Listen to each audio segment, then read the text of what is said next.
Assalamualaikum warahmatullahi wabarakatuh. Kembali lagi di channel Rudi Hartono. Pada video kali ini kita akan membahas soal-soal IPA kelas 9 semester 2 dengan materi teknologi ramah lingkungan. Sebelum kita lanjut, jangan lupa untuk subscribe terlebih dahulu untuk membantu perkembangan channel ini. Dan terima kasih kepada yang sudah subscribe.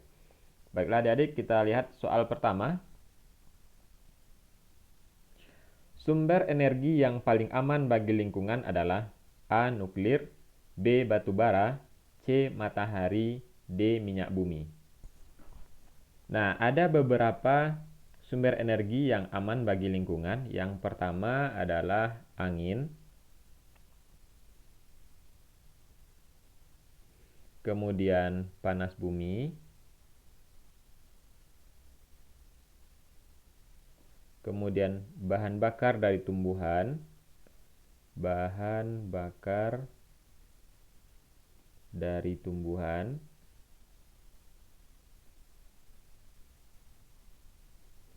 dan gas hidrogen.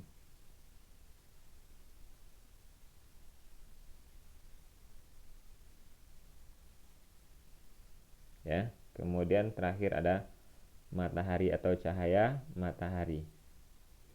Nah, sumber energi ini adalah sumber energi yang ramah bagi lingkungan dan dapat diperbaharui. Ya. Maka jawaban untuk soal ini adalah C.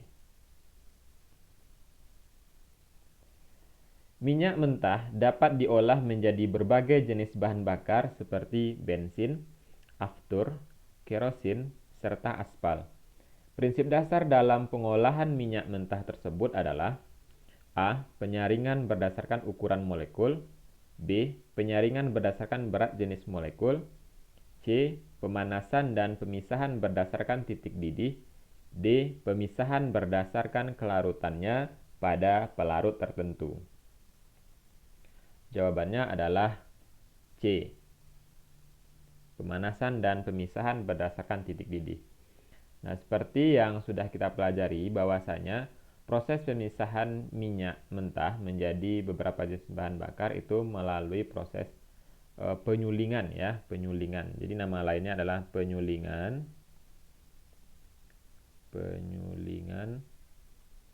atau distilasi. Nah, ini adalah proses pemisahan campuran berdasarkan titik didih. Pembakaran batu bara sebagai sumber energi dapat menimbulkan beberapa dampak negatif. Berikut ini yang bukan merupakan dampak negatif pembakaran batu bara adalah A. Menyebabkan polusi udara, B. Menghasilkan zat radioaktif, C. Menghasilkan natrium klorida, D. Menyebabkan pencemaran tanah. Jawabannya adalah C. Karena tidak ada sama sekali hubungan antara pembakaran batu bara itu dengan natrium klorida ini ya, atau NaCl. Ini adalah garam.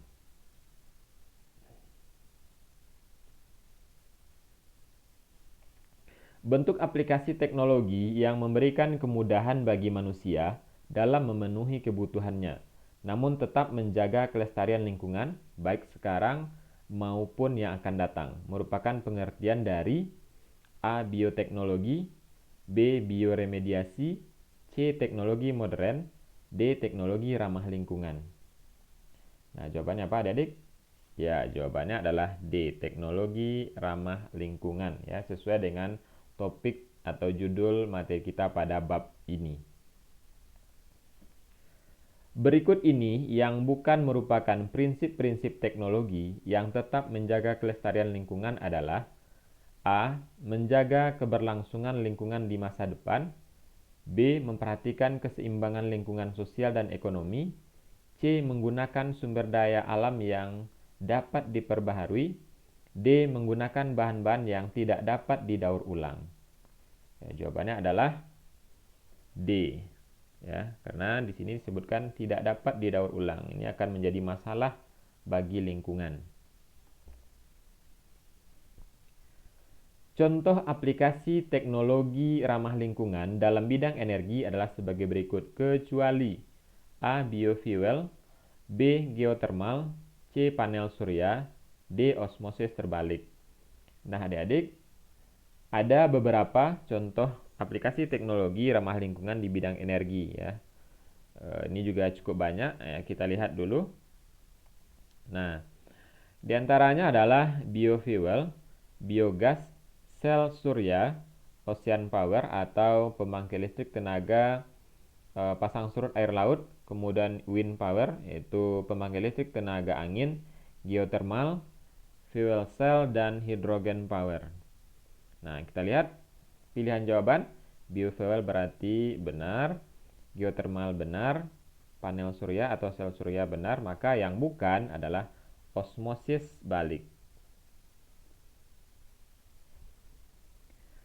Teknologi penyediaan energi alternatif dengan menggunakan sumber daya alam yang dapat diperbarui berupa tumbuh-tumbuhan disebut A. Biofuel, B.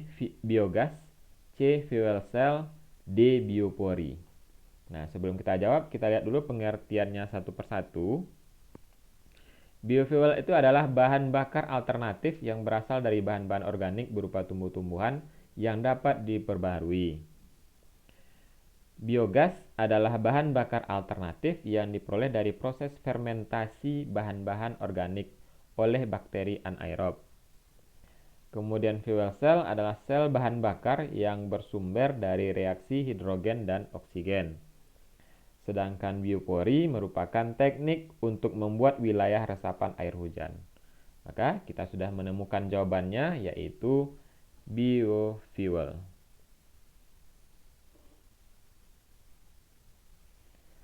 Keunggulan dari penggunaan panel surya untuk menghasilkan energi listrik adalah sebagai berikut, kecuali A. Tidak menghasilkan gas SO2, B. Mudah dipasang dan dikembangkan, C. Tidak menghasilkan emisi rumah kaca, D. Menghasilkan listrik meskipun di malam hari. Ingat ya, kecuali ya. Mana kecualinya?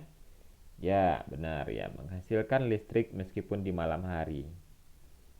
Ya, ini bukan keunggulan ya, karena pada malam hari tentu dengan tidak adanya cahaya matahari, maka panel surya tidak dapat bekerja menghasilkan listrik.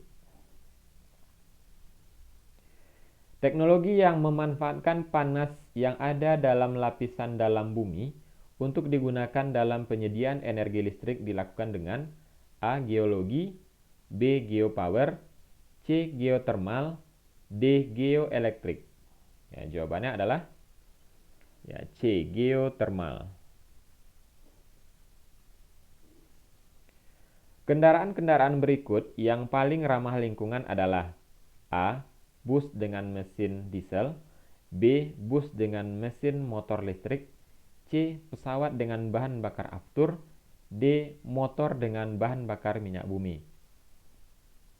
Jawabannya adalah B. Bus dengan mesin motor listrik. Karena motor listrik ya, mesin motor listrik itu tidak menghasilkan emisi kepada lingkungan, tidak menghasilkan pencemaran ya. Sedangkan kendaraan dengan bahan bakar minyak itu akan menghasilkan emisi dan menyebabkan pencemaran udara. Nah, baiklah adik-adik, demikianlah pembahasan soal kita pada video kali ini. Semoga bermanfaat. Assalamualaikum warahmatullahi wabarakatuh.